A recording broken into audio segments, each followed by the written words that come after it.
For journalists in Washington, the year started with the storming of the United States Capitol in January. Then, a pro-Trump mob tore down barricades and attacked journalists in their gear. That violence against journalists followed a summer in which millions protested the police killing of George Floyd, and police clashed sometimes violently with protesters and press. So Georgia law enforcement officials and the Georgia chapter of the Society of Professional Journalists, or SPJ, saw the opportunity for a teaching moment. What we have here is a protest situation where police are needing to diffuse the protesters. They're entering an area where they shouldn't, or things are starting to get violent and they need to. It's no longer peaceful. I'm here live on the scene of a protest. Former president of the Georgia SPJ, Charlotte Norsworth, appears in this training video as a reporter before a mock crowd of protesters hostile toward police. The course at the Georgia Public Safety Training Center guides law enforcement to de-escalation instead of conflict, but it also teaches journalists to respect legal boundaries. Chad Wilson is Division Director for Basic Training.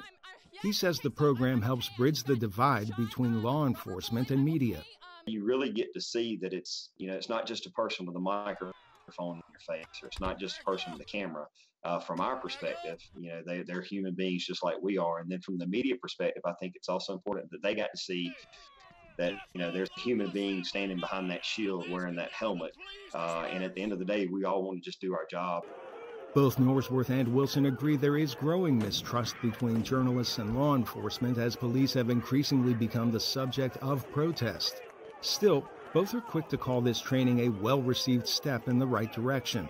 Well, I think so far it's been way more successful than we thought it was going to be to start with. Police and journalists have rights that start and end at very specific time frames. And it is a two-way street that requires participation and respect from both police and the press. It won't work without that. If we get nothing other than just open lines of communication out of this, I think we've done more than a lot of people have ever gotten done. Justice! Wilson says the training also exposes officers from more rural areas to media presence they would typically not encounter.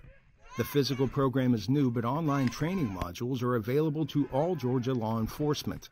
Arash Arabasadi, VOA News.